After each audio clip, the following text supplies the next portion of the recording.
हाँ तो बच्चों, लास्ट क्लास में हम फ्रिक्शन के ऊपर बेस्ड क्वेश्चंस कर रहे थे और हमने ये एच.सी. वर्मा का एक खतरनाक सा क्वेश्चन सॉल्व किया था।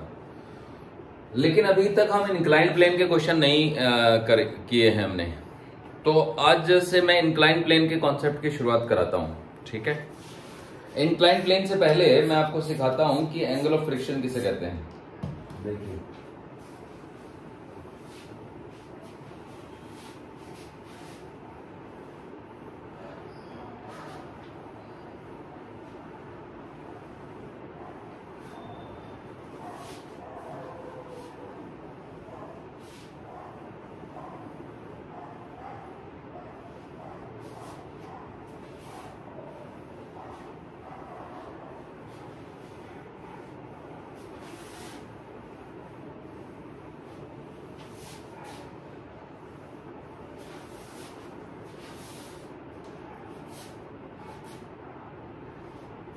देखो बच्चों, एंगल ऑफ फ्रिक्शन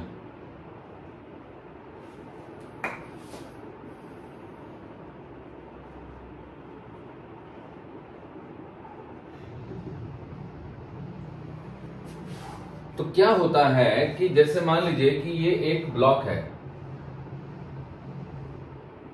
तो ये किसी सरफेस पे रखा है। तो अगर ये किसी सरफेस पे रखा है तो इस पे नीचे कोई फोर्स लगेगा mg, ऊपर कोई फोर्स लगेगा रिएक्शन। अब ये जो रिएक्शन है ना, ये इसलिए है क्योंकि mg के चलते ये इस सरफेस को पिचकाना चाहता था। तो mg ग्रेविटेशनल फोर्स है। अब मॉलिक्यूल के पास आएंगे तो वो एक दूसरे को रिपेल करेंगे और रिपेल कर देंगे तो एक रिएक्शन फोर्स डेवलप होगी। मतलब इंटरेक्शन हो गया मॉलिक्यूल का, तो रिएक्शन डेवलप हो जाएगी। बट ये रिएक्शन फोर्स सरफेस के परपेंडिकुलर है। परपेंडिकुलर वर्ड का एक सिनोनिम होता है नॉर्मल, तो इसलिए इस रिएक्शन को नॉर्मल रिएक्शन कह देते हैं। पर अगर हम एक आगे को भी फोर्स लगा दें तो क्या होता है कि ये जो रिएक्शन फोर्स है ना, वो इस डायरेक्शन में लगने लगता है।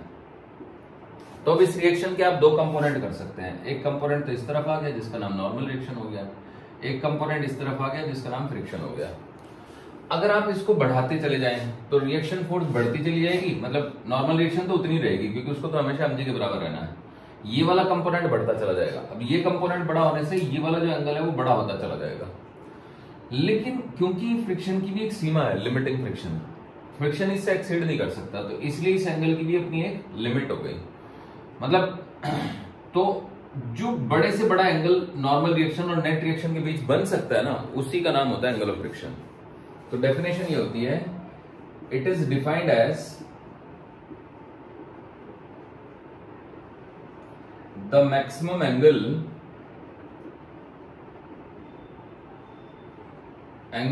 Between net reaction force and normal reaction.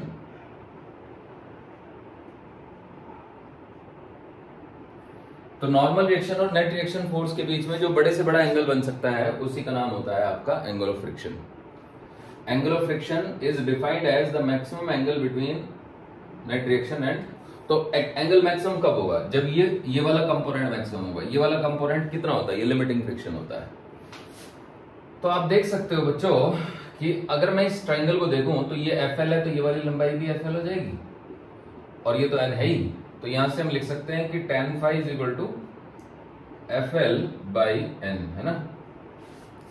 अब FL का तो फॉर्मूला होता है ना, क्या फॉर्मूला होता है? म्यू S इंटू N होता है डिवाइडेड बाई N। तो N से N काट देंगे तो यहां से tan phi का फॉर्मूला आ जाएगा म्यू S। तो यहां से phi का फॉर्मूला हो जाएगा tan inverse mu S।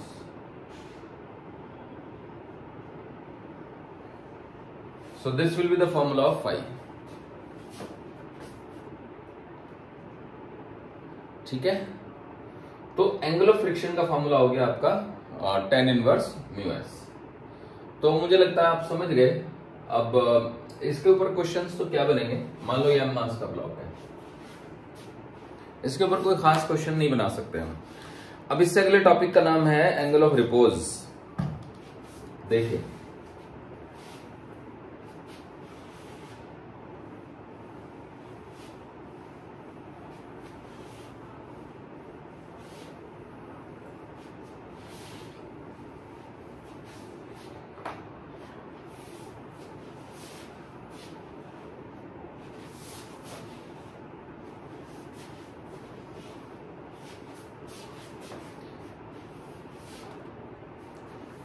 Angle of repose पे क्वेश्चन बनेंगे, ठीक है। तो देखिए जरा समझिए क्या होता है एंगल ऑफ रिपोज। तो जैसे सपोज करें कि ये एक इंक्लाइंड प्लेन है, तो इसके ऊपर मैं कुछ ऑब्जेक्ट रखूंगा। सपोज करो कि ये ऑब्जेक्ट रख देता हूं मैं, स्टेपलर, ठीक है बच्चों, ध्यान से देखो। ये प्लेन है, इसके ऊपर मैंने ये ऑब्जेक्ट रख दिया है। अब मैं इसको इंक्लाइन कर रहा हूं, तो अभी नहीं गिर रहा, ये नहीं गिर रहा, ये नहीं गिर रहा, नहीं गिर रहा, नहीं गिर रहा, नहीं गिर रहा, एक खास एंगल पे फिसलने लगा। तो जिस एंगल पे ये फिसलना शुरू करेगा उसी एंगल का नाम है एंगल ऑफ रिपोज।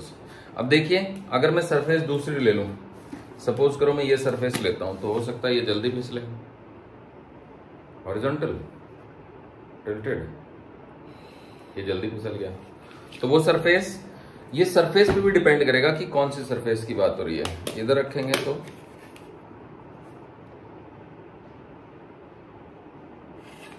ये सरफेस थोड़ी रफ है, ज्यादा रफ है, ठीक है। तो आई होप आप लोग समझ गए। तो क्या डेफिनेशन है इसकी, मैं बता देता हूं आपको। Angle of repose, it is defined as the maximum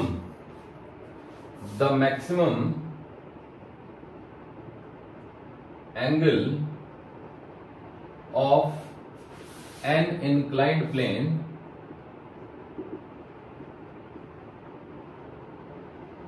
on which a body can stay at rest.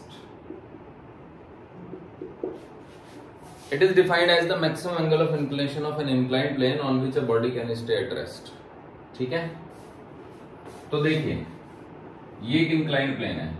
अब इस इंक्लाइंड प्लेन का इंक्लिनेशन अगर इससे ज्यादा करेंगे तो बॉडी लुढ़क जाएगी। तो ये बॉडी है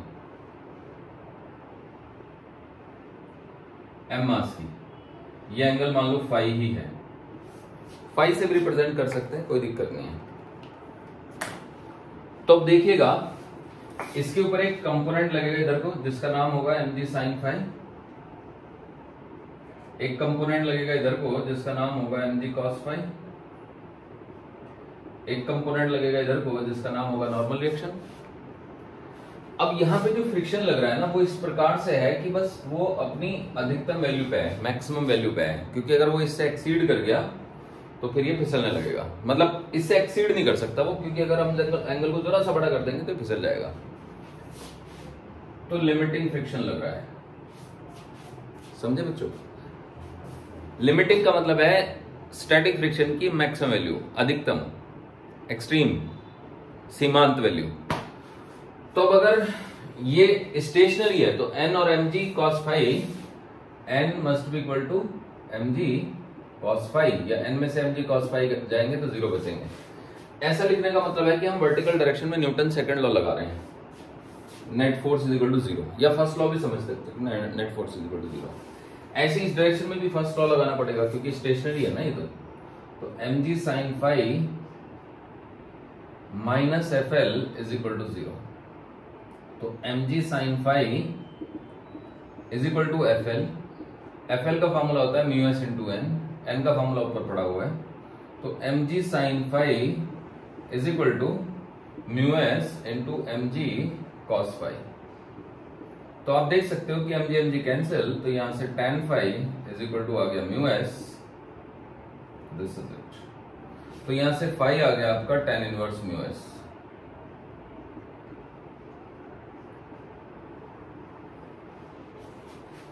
सो phi is tan inverse μs।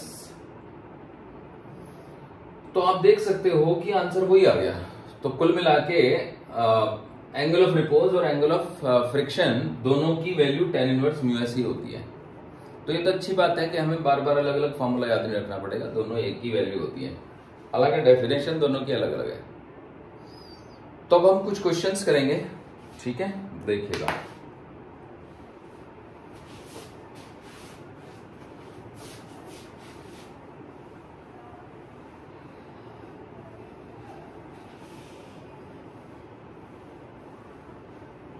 तो हमारा पहला क्वेश्चन है ये कि भाई ये एक इंक्लाइंड प्लेन है, इसका एंगल है ये 37 डिग्री 37 डिग्री। यहां पे एक ब्लॉक रखा है 10 kg का और यहां पे कोएफिशिएंट ऑफ फ्रिक्शन है 1। तो ये फिक्स्ड है, आप इसको फिक्स्ड वेज कह सकते हो और फिक्स्ड प्रिज्म कह सकते हो, जो भी कह सकते हो। तो अब अगला क्वेश्चन ये है कि आपके इस 10 kg ब्लॉक का एक्सेलरेशन कितना होगा। तो इसके दो तरीके हैं करने के। एक तो ये है कि हम इसमें फ्रिक्शन की मैक्सिमम वैल्यू निकाल के एक्सेलरेशन निकाल लें। एक तरीका ज्यादा आसान ये है कि हम सबसे पहले एंगल ऑफ रिपोज कैलकुलेट करें। Angle of repose, angle of repose आएगा tan inverse mu. tan inverse mu मतलब 45 डिग्री, tan इनवर्स 1। यानी ये जो एंगल है 37 डिग्री, ये एंगल ऑफ रिपोज से छोटा है। एंगल ऑफ रिपोज वो मैक्सिमम एंगल है जिसपे वो रुक सकता है। मतलब अगर ये एंगल 45 भी होता तो ये रुका हुआ होता, तो 37 पे तो रुकेगा ही रुकेगा। अभी मैंने एक्सपेरिमेंट करके दिखाया आपको। तो ये ब्लॉक स्टेशनरी रहेगा, तो acceleration of the block is 0।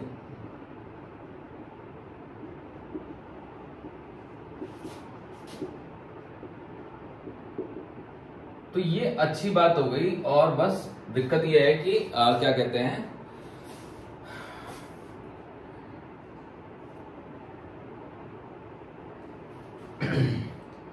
आपका क्वेश्चन बिना कुछ करे धरे सॉल्व हो गया। तो ये ज्यादा बेटर तरीका है। दूसरा तरीका ये है कि मैं यहां पे फोर्स निकालूं mg sin 37। g को अगर मैं 10 ले लूं तो mg sin 37 की वैल्यू आती है 10 × 10 × 3/5, सॉल्व होके 60 न्यूटन आता है।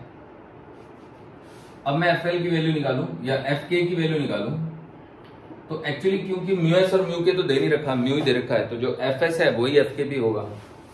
तो FK की वैल्यू आ जाएगी म्यू इंटू mg इंटू में cos 37। म्यू भी 1 है, 10 इंटू 4/5। ये चीज सॉल्व होके 80 न्यूटन आती है। तो कहने का मतलब ये जो mg sin 37, ये जो फोर्स है जो इसको आगे लेके जाना चाहता है, वो है आपका 60 न्यूटन।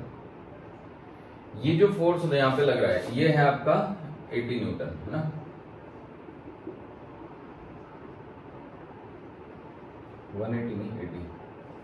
यहां पे जो नॉर्मल रिएक्शन लग रही है वो डेफिनेटली 80 बन जाएगी। म्यू 1 है तो उसके चलते यहां पे जो फ्रिक्शन डेवलप होगा, है ना, काइनेटिक फ्रिक्शन, वो 80 हो जाएगा। तो 80 का फ्रिक्शन इसको ऊपर ले जाने की कोशिश कर रहा है और 60 का mg sin 60 इसको नीचे ले जाने की कोशिश कर रहा है। तो अगर ये ऊपर जाता है तो इसमें रिलेटिव मोशन किसने प्रोड्यूस किया? फ्रिक्शन ने। तो फ्रिक्शन तो वो करता नहीं है, तो फ्रिक्शन अपने आप को एडजस्ट कर लेगा और फ्रिक्शन अपने आप को एडजस्ट करके F स्टैटिक लगेगा और ये 60 न्यूटन हो जाएगा और ब्लॉक स्टेशनरी रहेगा। तो ये दूसरा लॉजिक है इसको करने का। बट आप समझ सकते हो कि पहले वाले में तो हमें कुछ कैलकुलेशन ही नहीं करनी पड़ी ना। और मेंटली भी मैं कह सकता हूं कि देखो इसका एंगल 37 है और tan इनवर्स 1 45 होता है, तो 45 जो है वो बड़ा होता है, 37 छोटा होता है। एंगल ऑफ रिपोज बड़ा है, ये वाला एंगल ऑफ रिपोज से छोटा है, तो ब्लॉक नहीं फिसलेगा। अभी मैंने एक्सपेरिमेंट करके दिखाया था आपको।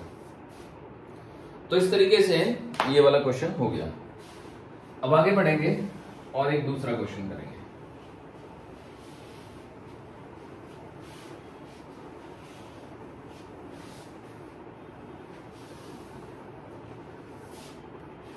देखो बच्चों, ये है मान लो कोई दूसरा फिक्स्ड इंक्लाइन प्लेन, ये भी फिक्स्ड है। यहां पे एक ब्लॉक है, इसका मास वही 10 kg है, ये एंगल 53 डिग्री है। यहां पे म्यू की वैल्यू जो है वो 1 है।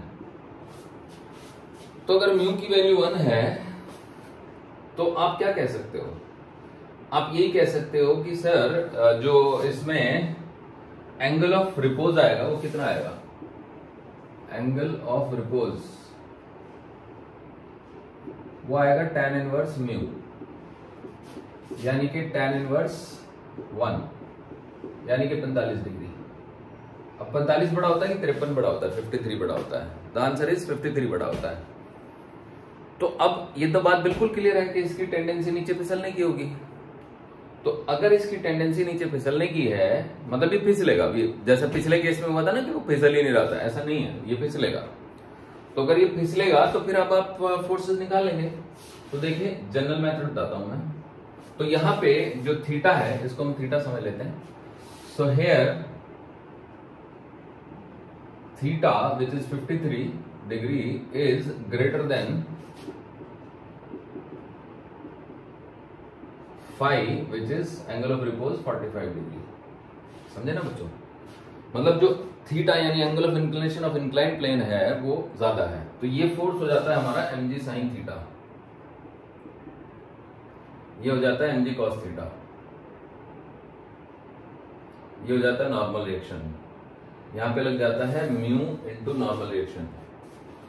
तो क्योंकि ये फिक्स्ड वेज है तो इसका जो एक्सेलेरेशन होगा वो इसी दिशा में तो हो सकता है, तो और तो कोई दिशा संभव ही नहीं है। या तो ऊपर जाएगा, पर ऊपर क्यों जाएगा?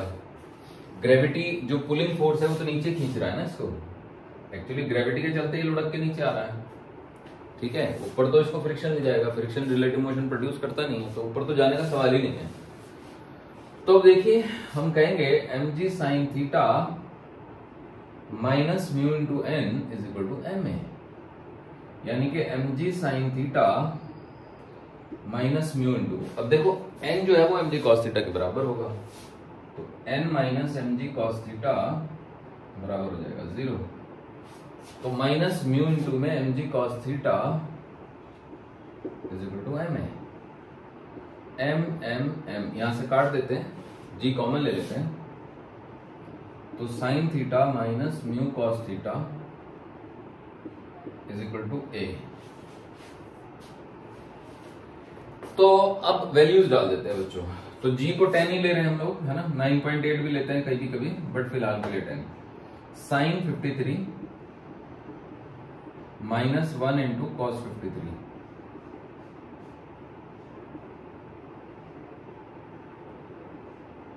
Is equal to A. Sine 53 की वैल्यू होती है 4/5 माइनस 1 इंटू 3/5 इंटू ए। तो यहां से ए की वैल्यू आ गई 1/5 इंटू 10 यानी कि 2 metre per second square. Okay बच्चा लोग, ऐसे ही आ गया। आप इसको दूसरे मेथड से भी कर सकते थे। आप कहते कि सर देखो हम यहां पे वेट का कंपोनेंट निकालेंगे। वेट है आपका mg sin 53, इसकी वैल्यू हो गई 10 इंटू 10 इंटू 4/5। 4/5 इंटू 10 होते हैं 8 इंटू 10 होते हैं 80 न्यूटन हो गया ये। ऐसे ही mg cos 37 है ना, cos 53 की वैल्यू भी निकालते हैं, तो 10 इंटू 10 इंटू 3/5, तो 10 इंटू 3/5 होता है 30/5 यानी कि 6 इंटू 10 60 न्यूटन हो जाता है। तो अब यहां पे हम फोर्सेस की वैल्यू शो कर देते हैं। देखो ये हो गया 80 न्यूटन, ये हो गया 60 न्यूटन, तो n की वैल्यू डेफिनेटली मतलब n नॉर्मल रिएक्शन है ना, इसकी वैल्यू अपने आप ही 60 न्यूटन हो जाएगी। अब यहाँ पे म्यू इंटू एन है, तो ये 1 इंटू 60 हो गया। तो आप देख सकते हो कि 80 न्यूटन का फोर्स इसको आगे ले जाना चाहता है और 60 का रोकना चाहता है, तो इसका नेट एक्सेलरेशन आ जाएगा driving force minus opposing force divided by mass. So A comes out to be 2 metre per second square. ऐसे करके ये आ गया। ठीक है बच्चों, समझ गए? अब हम आगे बढ़ेंगे और इस क्वेश्चन को थोड़ा सा बदल देंगे। देखो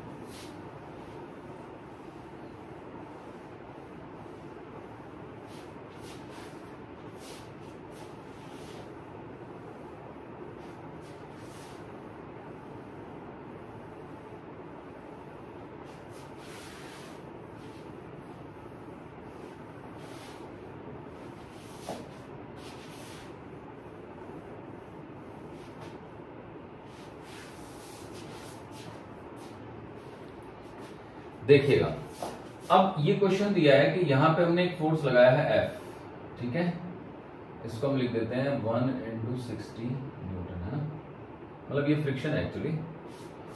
तो क्वेश्चन में एग्जामिनर पूछ रहा है कि एफ की मिनिमम वैल्यू बताओ ताकि ब्लॉक डाउनवर्ड एक्सेलेरेट ना हो, भले ही वो कांस्टेंट वेलोसिटी से मूव कर जाए पर डाउनवर्ड एक्सेलेरेट ना हो, मतलब it should not have any acceleration in the downward direction. Find the minimum value of F so that the block does not accelerate downward.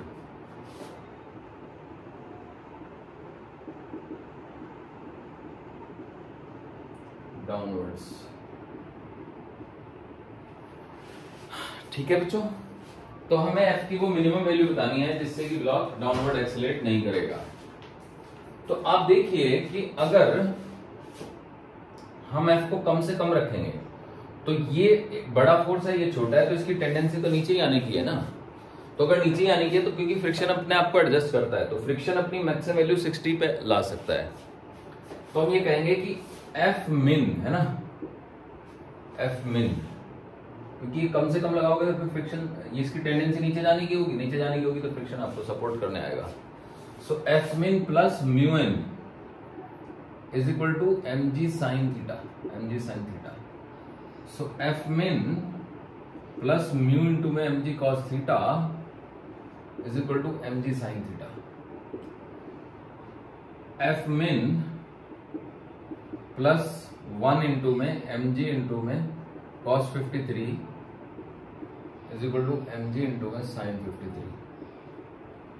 अब m की वैल्यू 10 है और g की भी 10 है।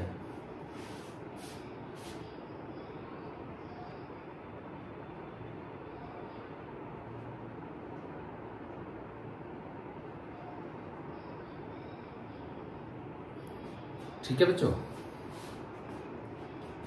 तो F min is equal to, अब ये वैल्यू डाल देते हैं, तो F min is equal to plus 10 into 10 into 3/5 is equal to 10 into 10 into 4/5। तो ये वाली वैल्यू सॉल्व होके आ जाती है 60 और ये 80। तो यहां से एफ मिन की वैल्यू आ जाती है आपकी 20 न्यूटन। समझ में आ गया बच्चों? सो इस प्रकार से एफ मिन हमारा 20 न्यूटन आ गया। तो अगर मैं मिनिमम 20 न्यूटन का फोर्स लगाऊं तो ये find the minimum value of F so that the block does not accelerate downwards, तो ये नीचे की ओर एक्सेलरेट नहीं होगा। सही है। अब इसी क्वेश्चन में दूसरा फोर्स है, दूसरा क्वेश्चन है find the maximum value of F, maximum value of F so that the block does not accelerate upwards. मतलब बात ऐसी है बच्चों कि जैसे मान लो कि मैंने यहां पे एफ मिन की वैल्यू दी आपको 20 न्यूटन, 20 न्यूटन आया ना ये, तो अगर मैं 20 के बजाय यहां पे 30 न्यूटन लगा दूं, समझ रहे हो, तो ऐसा नहीं है कि अब ये मूव करने लगेगा, क्योंकि यहाँ पे फ्रिक्शन जो है ना उसकी मैक्सिमम वैल्यू कितनी है, तो फ्रिक्शन की एफ की मैक्सिमम वैल्यू है 60। आपने क्या किया कि 30 का ये है, 80 का ये है, तो इन दोनों को तो सब्ट्रैक्ट कर देंगे, तो एक तरीके से 50 का नेट डाउनवर्ड फोर्स आ गया। और फ्रिक्शन अपने आप को कितना कर सकता है, 60 तक कर सकता है। तो फ्रिक्शन कहेगा कि भाई मेरी कितने की जरूरत है, तो फ्रिक्शन की जरूरत है 50 की, तो फ्रिक्शन यहाँ पे अपने आप को एडजस्ट करके 50 न्यूटन कर लेगा। ऑन दी अदर हैंड अगर आप यहाँ पे 40 लगा दो, 40 न्यूटन, तो अब देखो ये 80 का फोर्स है जो इसको नीचे लेके जाना चाहता है, 40 का फोर्स अपोज करना चाहता है, तो इन दोनों में आपस में लड़ाई हुई, इन दोनों का नेट आया 40, तो 40 के फोर्स से ये नीचे जाना चाहता है। फ्रिक्शन की मैक्सिमम वैल्यू 60 है, तो फ्रिक्शन ने पूछा भाई मेरी जरूरत है, तो इसने कहा हाँ जरूरत तो है। कितने की जरूरत है, बस मुझे 40 न्यूटन की जरूरत है, तो फ्रिक्शन 40 न्यूटन लग जाएगा। समझे बच्चों? इसी तरह से मान लो कि यहाँ पे ये जो है ना आपका अप्लाइड फोर्स हो गया 50 न्यूटन, 50 आगे को 80, 80 में से 50 गए 30, तो इस पे नेट ड्राइविंग फोर्स हो गया 30 का, तो फ्रिक्शन 30 लग जाएगा क्योंकि फ्रिक्शन अपने आप को 60 तक एडजस्ट कर सकता है। तो इवन अगर मैं यहाँ पे 80 भी लगा दूं ना बच्चों, तो भी फ्रिक्शन अपने आप को एडजस्ट करके 0 कर लेगा। वो कहेगा भाई मेरी तो जरूरत ही नहीं है, मैं नहीं आ रहा। और अगर मैं यहाँ पे 100 कर दूं तो भी फ्रिक्शन इसको ऊपर नहीं भागने देगा। क्यों भला? क्योंकि अब जैसे ही 100 आपने लगाया तो 100 ऊपर को 80 नीचे को, तो अब ड्राइविंग फोर्स की दिशा बदल गई। मतलब आई मीन टू से कि now it has a tendency to go up. अब फ्रिक्शन की तो मैक्सिमम वैल्यू म्यू तो 1 है, तो म्यू इंटू एन तो भी 60 है, तो फ्रिक्शन की मैक्सिमम वैल्यू 60 है। तो अब आप ये मत सोचिए कि 100 और 80 लग रहे हैं, आप ये सोचो कि इस पर 20 का एक फोर्स लग रहा है जो ऊपर ले जाना चाहता है। तो फ्रिक्शन तो कहेगा ठीक है नहीं जाने दूंगा मैं, तो F 20 न्यूटन लग जाएगा। समझे बच्चों? तो अब क्वेश्चन यही है कि अगर मैं आपसे पूछूं कि भैया ये बताओ कि F की हम कितनी मैक्सिमम वैल्यू लगा सकते हैं ताकि ये ऊपर की तरफ एक्सीलरेट ना करे। Find the maximum value of F so that the block does not accelerate upwards. तो अब आप कहेंगे कि सर आपने यहाँ पे मैक्सिमम वैल्यू लगा दी F मैक्स, है ना, तो उसमें से आप mg sin थीटा को माइनस कर दीजिए, तो ये नेट ड्राइविंग फोर्स हो गया। तो वो maximum value of mu N के बराबर लिख सकते हैं ना हम लोग, समझे? तो अगर हम ऐसा करेंगे तो mg sin थीटा को अगर हम उधर ले जाएं तो यहां से F max is equal to दोनों का सम नहीं हो गया, F max, समझा? तो ये F max हो गया जो दोनों का सम हो गया है। बाकी वैल्यूज तो पड़ी हुई हैं, ठीक है।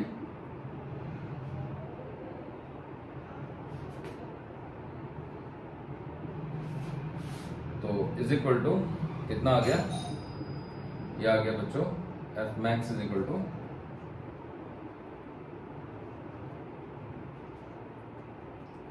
140 न्यूटन। तो आप देख सकते हो कि अगर मैं यहां पे इसको F ही लिख दूं बस, तो मैं ये बताना चाहता हूं कि F की वैल्यू अगर 20 से लेके और 140 के बीच है, so then the block will not accelerate neither up nor down. So the conclusion is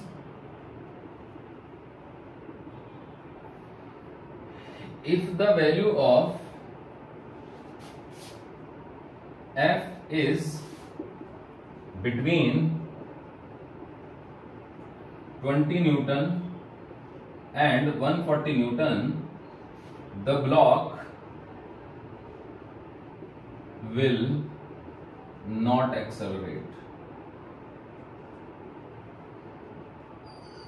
ये कंक्लूजन आ गया। अब इसको मैं उसी लैंग्वेज में लिख देता हूं, है ना, क्योंकि देखा जाए तो F की मिनिमम वैल्यू क्या आई थी? तो F की मिनिमम वैल्यू आई थी mg common sign theta plus mu cos theta, और F की मैक्सिमम वैल्यू क्या आई थी? mg कॉमन, यहाँ पे माइनस था, sign theta plus mu cos theta. तो कहने का मतलब अगर मैं उसको पूरा लिखना चाहूं, so if mg sign theta minus mu cos theta, है ना,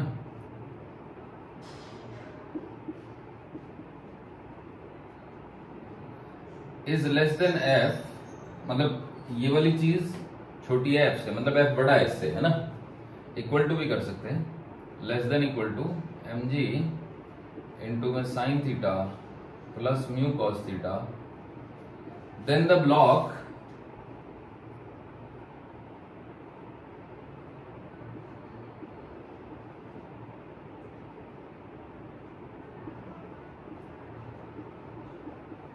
will not accelerate, है ना।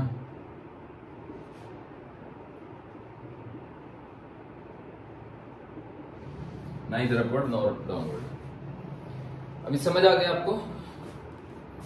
तो मुझे लगता है समझ तो आ ही गया होगा, ठीक है। तो चलिए आगे बढ़ते हैं और फिर से एक क्वेश्चन करते हैं।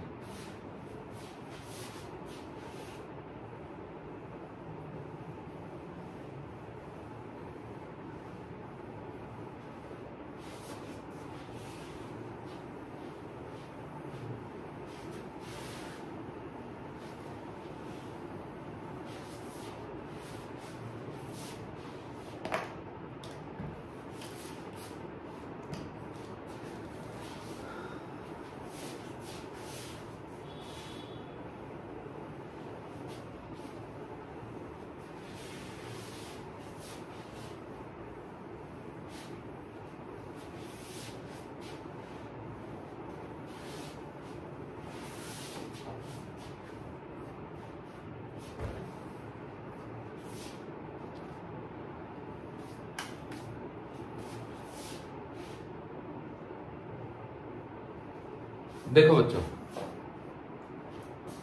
ये एक इंक्लाइन प्लेन है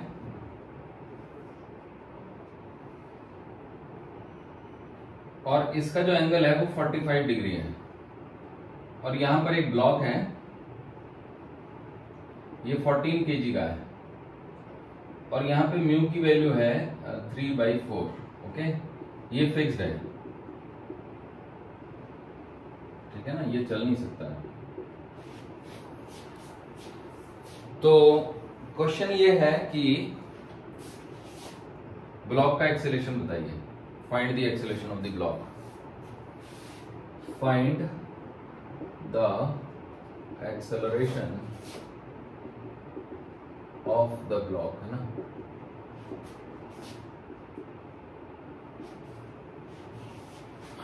तो देखिएगा इसमें नीचे को कितना लग जाएगा, 14g इंटू साइन 45, है ना, और इस ओर लग जाएगा 14g इंटू कॉस 45, ये नॉर्मल रिएक्शन हो गया, और म्यू दे रखा हमको 3/4, तो यहां पे फ्रिक्शन लग जाएगा F is equal to mu into N, है ना। सबसे पहले तो n माइनस 14g इंटू में cos 45 will be equal to 0, उससे n की वैल्यू निकल आएगी 14g इंटू में cos 45। अब देखो ये 45 डिग्री है, अगर मैं एंगल ऑफ रिपोज निकालूं, मान लो फाई जो है वो एंगल ऑफ रिपोज है,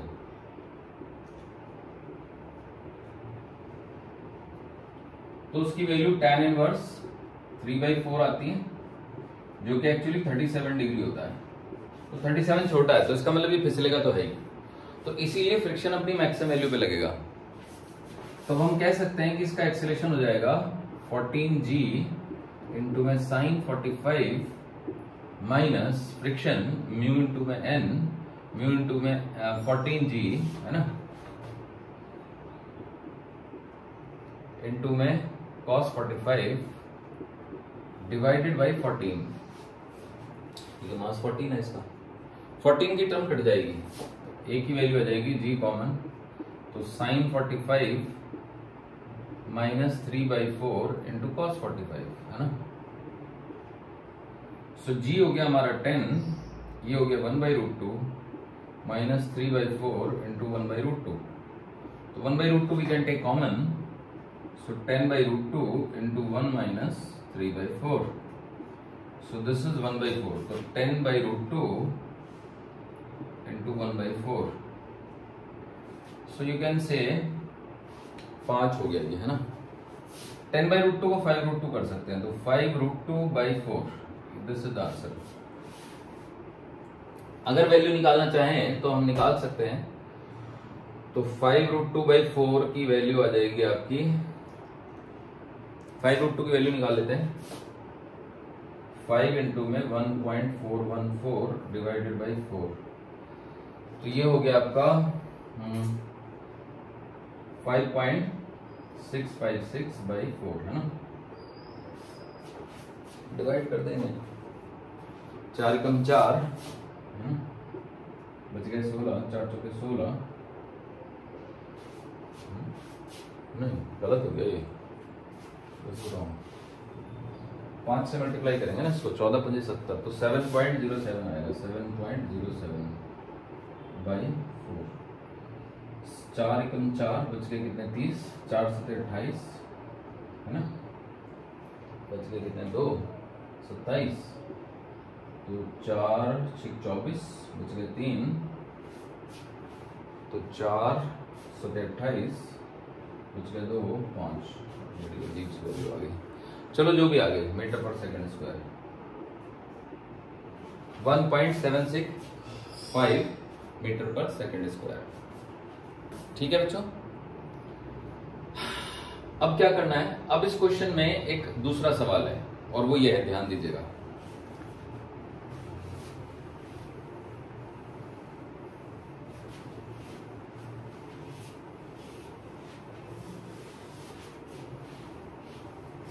अब की बार हमने यहां पे एक फोर्स लगा दिया है ऐसे F, देख सकते हैं कि पहले हमने F अलोंग द इंक्लाइन लगाया था, अब की बार जो फोर्स लगा रहे हैं वो हॉरिजॉन्टल लगा रहे हैं। और आपसे पूछा यही जा रहा है question, in the situation shown in figure find the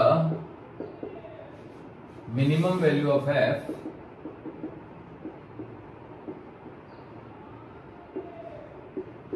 so that the block does not accelerate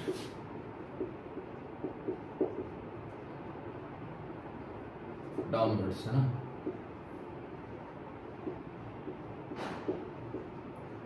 तो सवाल तो वही है पहले की तरह से ही। तो अब हम क्या करेंगे ना, इस ब्लॉक को ना एक पॉइंट की तरह से बना के देखेंगे। अगर हम इसको एक पॉइंट की तरह से बना लें तो फिर हमें आसानी रह जाती है। ठीक है, तो देखिएगा कि मैं इन सभी फोर्सेस के कंपोनेंट्स कर दूंगा। तो अब हमारे पास कंपोनेंट करने की भी कहानी है। हम कंपोनेंट कैसे करें? अगर कोई बॉडी रुकी हुई है बच्चों, तो आप जैसे मर्जी कंपोनेंट करो, फर्क नहीं पड़ता। तो हमारे पास एक तो फोर्स है ये म्यू एन, है ना, एक ये है एन, एक ये है एम जी साइन थीटा, है ना, एक ये है M G cos theta. No उल्टा हो गया, कॉस ये है एम जी साइन थीटा।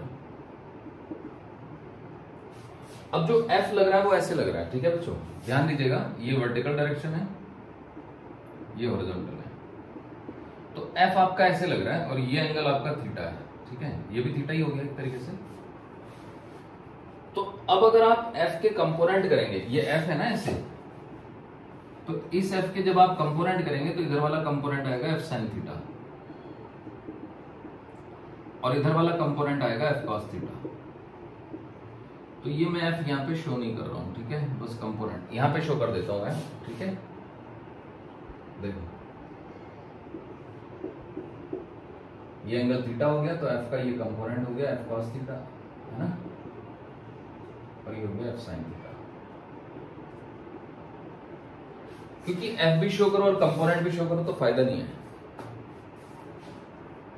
अब देखो ये है डाउन द इंक्लाइन की लाइन, तो इस लाइन में आपका नेट फोर्स 0 होना चाहिए। एक्चुअली तो नेट फोर्स तो 0 है ही इस पे, क्योंकि कोई भी चीज अगर रुकी हुई है तो उस पर नेट फोर्स 0 है।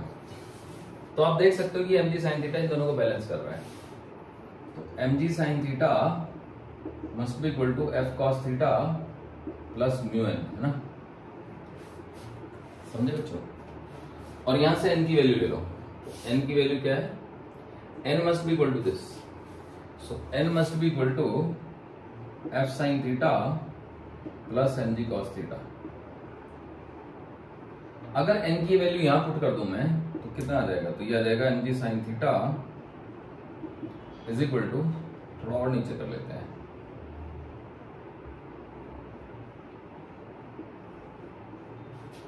देखो mg sin थीटा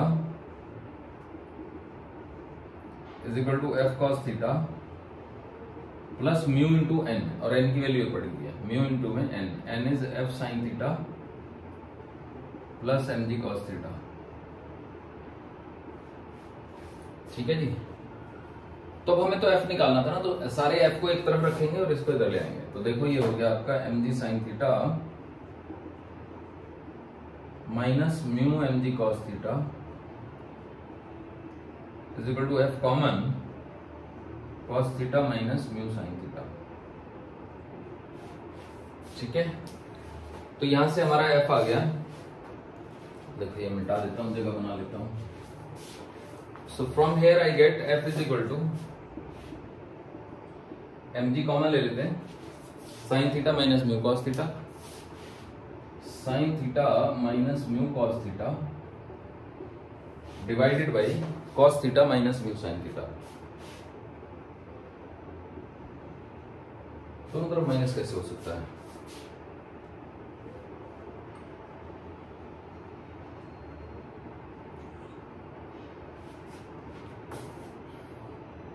ये जब इधर जाएगा तो माइनस रहेगा और इधर जब होगा तो प्लस रहेगा, ठीक है। नीचे प्लस है, प्लस म्यू साइन थीटा। अब एक काम करते हैं, इस पूरी इक्वेशन को cos थीटा से डिवाइड कर देते हैं। तो f की वैल्यू आ गई आपकी mg sine theta by cos theta, तो ये क्या हो जाएगा tan theta. So tan theta minus mu divided by 1 plus mu tan theta, ये ऐसे हो गया। तो ये वैसे तो आंसर बड़ा अच्छा है, याद कर सकते हैं आप इसको, लेकिन हम इसको और भी अच्छा कर सकते हैं आंसर को, ठीक है। और वो कैसे, देखो अभी अभी आपको याद होगा कि मैंने एक टर्म बताई थी जिसका नाम था एंगल ऑफ रिपोज, है ना।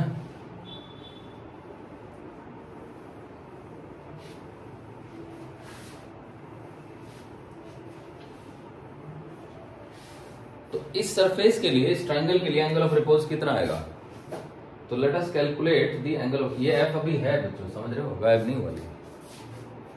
एंगल ऑफ रिपोज, तो उसको हम फाई बोलते हैं ना, फाई।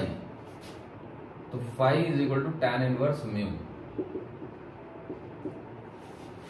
ठीक है। अच्छा एफ की वैल्यू तो निकाल लेते हैं, चलो पहले वैल्यू निकालते हैं फिर बाद में आपको बताएंगे। ये एफ की मिनिमम वैल्यू है, एफ मिन है ना। तो देखो F min is equal to M G 14 into 10 tan theta, theta ये है, तो tan theta is 1 minus mu, mu is 3/4 divided by 1 plus mu, mu is 3/4 and tan theta is 1, okay, समझ रहे बच्चों। So this is 140, 1 minus 3/4 is 1/4 and 1 plus 3/4 is 7/4, 4 4 cancel, 1/7, तो 140 का 1/7, तो ये 20 न्यूटन होता है। 20 न्यूटन इज द आंसर, समझ गए बच्चों। अब मैं कह रहा था कि मैं इसको दूसरे रूप में निकालता हूं,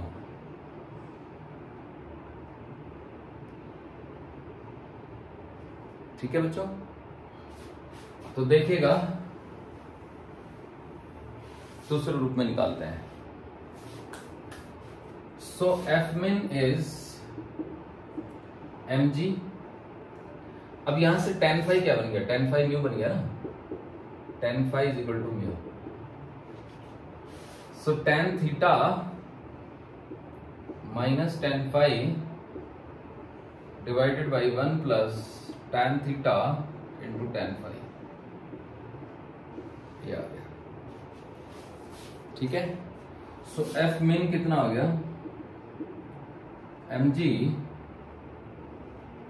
into tan theta minus tan phi, tan a minus tan b by 1 plus tan a tan b, ठीक है। So this is actually tan theta minus phi, this is it.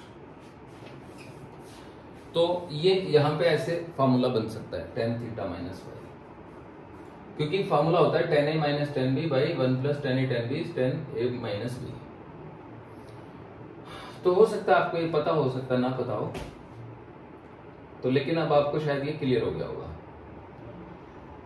तो अब इसी क्वेश्चन को मैं बदलता हूं, ठीक है। देखिए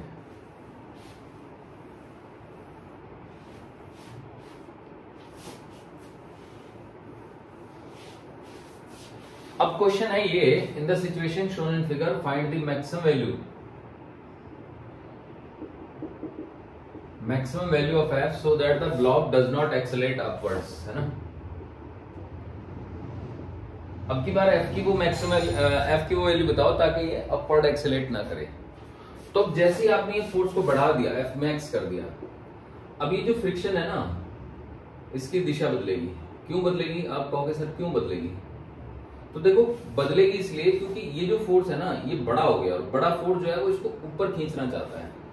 तो जिधर ड्राइविंग फोर्स होगा तो फ्रिक्शन की दिशा एक्चुअली उस फोर्स के अपोजिट ही लगेगी, मतलब जिधर ब्लॉक की चलने की टेंडेंसी होगी तो फ्रिक्शन तो उसके उल्टे ही लगेगा ना बच्चों। The friction force will act in the opposite direction, समझे कुछ। तो फ्रिक्शन ऐसे लगने लगेगा, ये आ जाएगा म्यू इंटू एन। अब हम मैक्सिमम वैल्यू लेंगे क्योंकि हमें एफ की मैक्सिमम वैल्यू निकालनी है, तो फ्रिक्शन की maximum value mu into N हो गई। अब वही एफबीडी बनाएंगे, ठीक है ना। अच्छा, जैसे कि आपको याद होगा कि पहले मैंने क्या किया था कि ये mg शो किया था, है ना, ये आपका f शो किया था, f मैक्स, है ना, और ये n था हमारा, और ये हमारा म्यू n हो गया, है ना। तो पिछली बार मैंने f के कंपोनेंट लिए थे, याद है, mg के और f के कंपोनेंट लिए थे। तो मैं कह रहा था कि कोई जरूरी नहीं है, अगर बॉडी रेस्ट में है ना तो आपको जिस मर्जी के कंपोनेंट लो, आपको कोई फर्क नहीं पड़ रहा है, ठीक है। तो अब की बार मैं n के कंपोनेंट करके आंसर निकाल के दिखाता हूं आपको, ठीक है। देखो, मान लो कि ये एंगल हो गया आपका थीटा, है ना, ये 90 माइनस थीटा, तो ये थीटा। तो n का एक कंपोनेंट ऊपर की तरफ लगेगा जिसका नाम होगा n cos theta,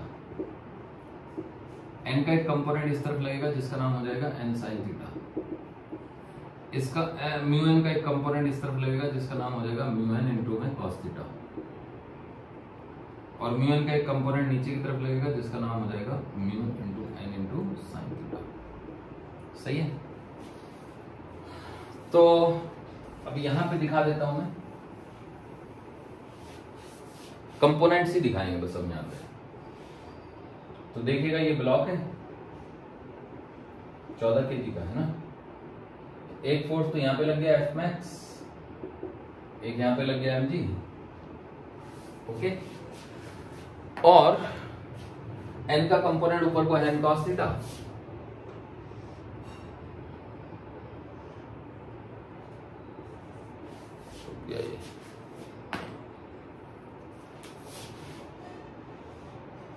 this is n cos theta, और फ्रिक्शन का नीचे की तरफ कंपोनेंट है वो है mu into n into sine theta, so mu into n into sine theta.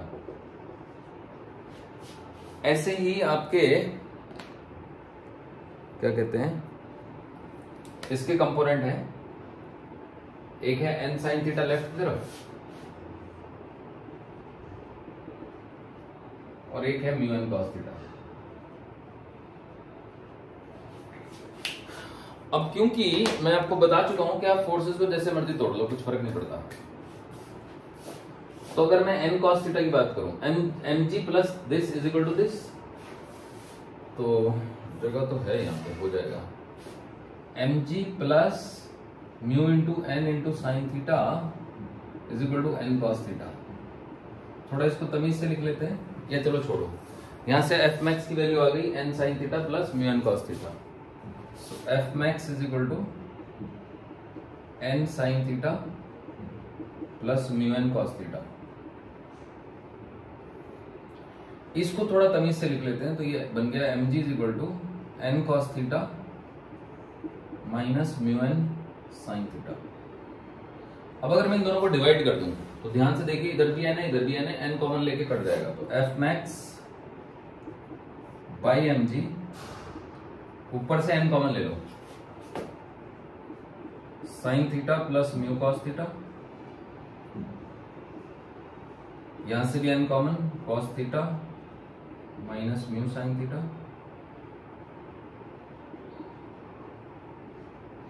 n से n कट गया, तो यहां से f मैक्स की वैल्यू आ गई बच्चों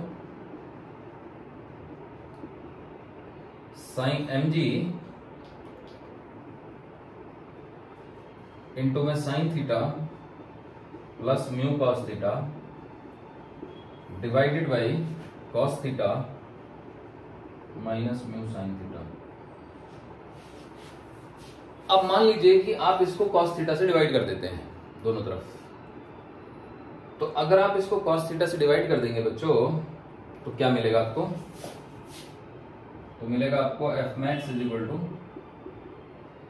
mg इंटू में tan theta plus mu divided by, अब देखो cos थीटा से डिवाइड कर रहे हैं तो 1 माइनस म्यू tan थीटा। तो अब आप कहोगे कि सर ये तो पहले जैसा ही लग रहा है, तो है तो पहले जैसा ही, बट थोड़ा सा फर्क है, और वो थोड़ा सा फर्क ये है कि यहाँ ऊपर प्लस साइन है और नीचे माइनस। पिछले वाले में ऊपर माइनस था, नीचे प्लस था, ठीक है। तो अब हम इसकी वैल्यू ढूंढ लेते हैं, देखिए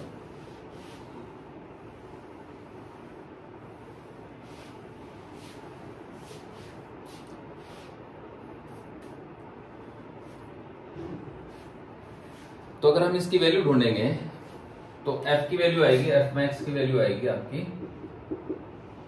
m है 14, g है 10 इंटू में tan theta, tan theta is 1, tan 45 है ना, 45 पे चल रहा था ना बच्चों एक बार।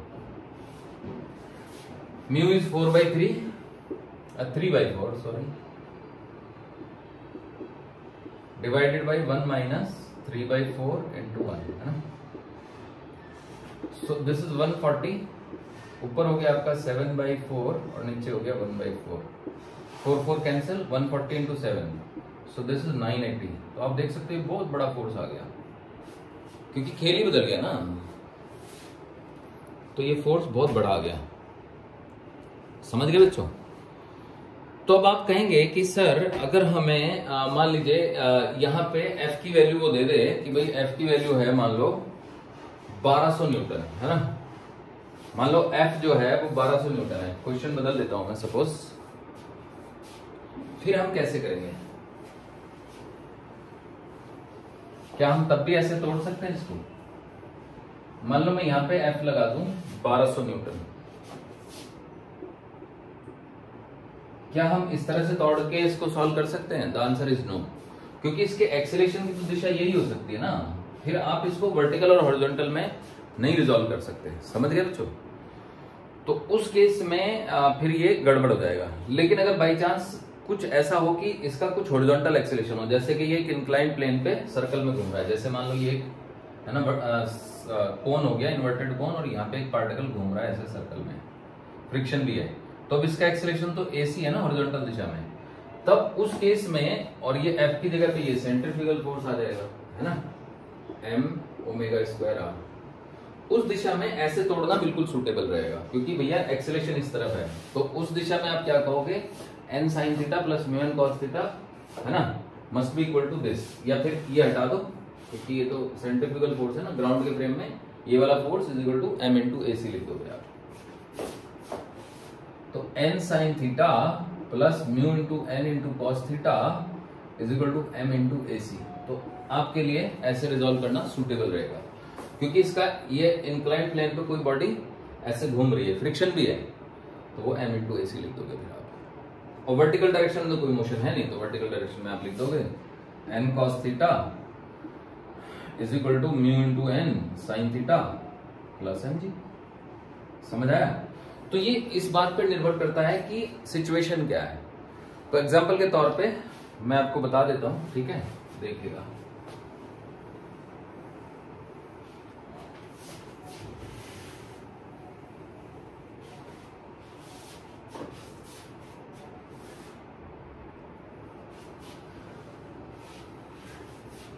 In the situation shown in figure, find the acceleration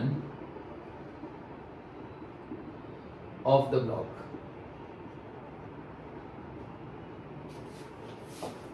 ये इंक्लाइंड प्लेन है, ये ब्लॉक है, 14 kg का ये है, ये F आपने लगाया है, F की वैल्यू 1200 न्यूटन है, ये आपका इधर की डायरेक्शन में फोर्सेस मत दिखाइए, ऐसे दिखा दीजिए है ना, 14g इंटू में cos 53 cos 45 है ना, 14g इंटू में sin 45, नॉर्मल रिएक्शन है ना, और फिर फ्रिक्शन। अब बात ऐसी है बच्चों कि जो फ्रिक्शन होगा ना, तो वो म्यू इंटू n होगा, और क्योंकि 1200 न्यूटन अभी अभी हमने निकाल लिया कि इस पे अगर हम 980 न्यूटन से कम फोर्स लगाएंगे तो ये चलेगा नहीं, यानी हमने ये प्रूव कर दिया था ना कि F अगर 20 से बड़ा हो और 980 से छोटा हो, the block if F is between है ना, the block will not accelerate.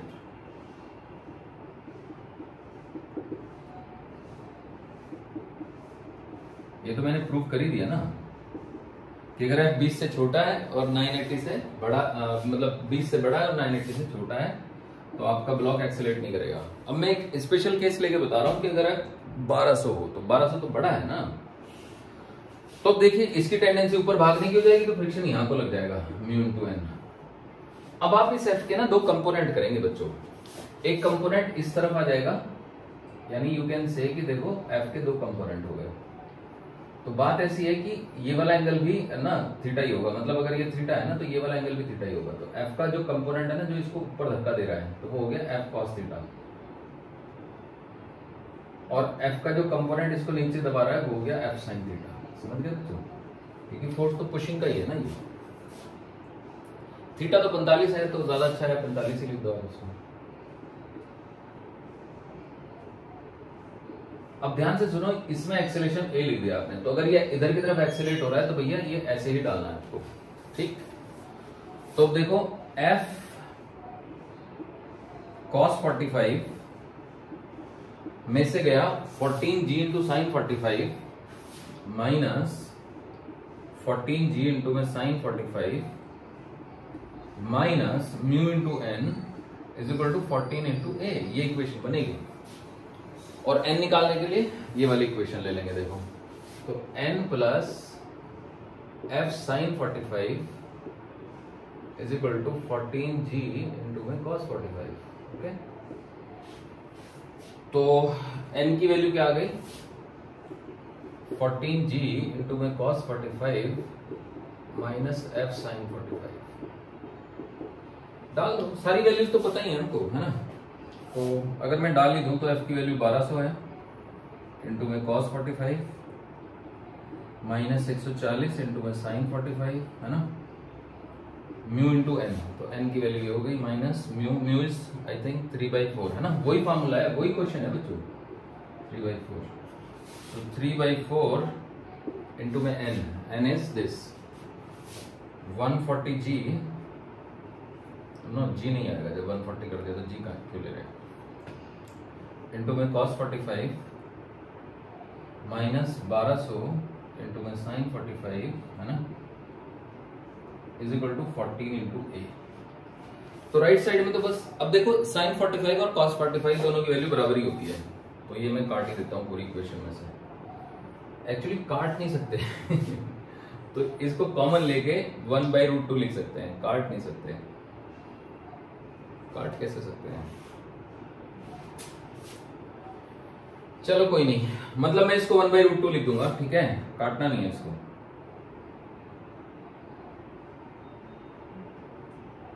अगर यहां भी होता ना बाई चांस तो फिर कट जाता सब में से, चाहे कॉस होता चाहे साइन होता, क्योंकि cos 45 साइन 45 सब बराबर है। तो ये 1200 1/√2 कॉमन, ओके, अभी गायब हो गए, तो 1200 माइनस 140 माइनस 3/4 ऑफ 140, है ना,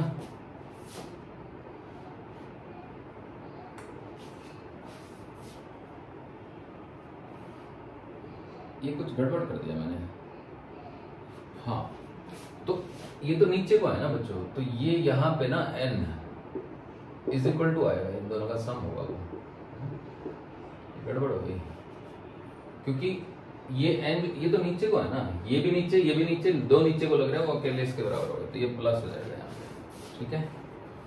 तो 140 प्लस 1200 का 3/4, 3/4 ऑफ 140 प्लस 1200 यानी कि 1340 is equal to 14a। 1200 minus this, है ना, 1200 में से 140 कम करेंगे तो ये आ जाएंगे 1060।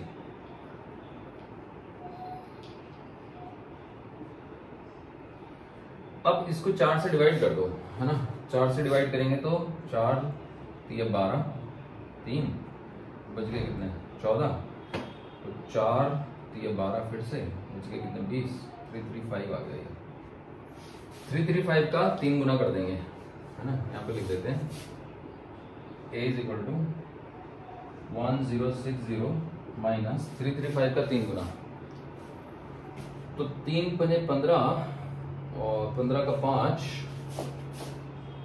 3 के 9 और 1 10, 10 के 0, 3 के 9 और 1 10, है ना, 1005 डिवाइडेड बाई 14√2 ऐसे आएगा।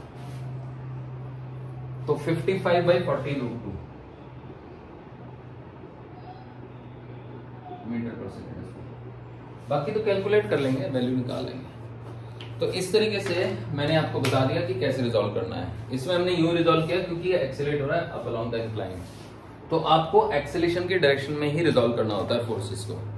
ओके बच्चों, चलिए तो आगे मैं नेक्स्ट क्लास में पढ़ाऊंगा। तो अब इंक्लाइन प्लेन के क्वेश्चन प्रैक्टिस आप कर सकते हो।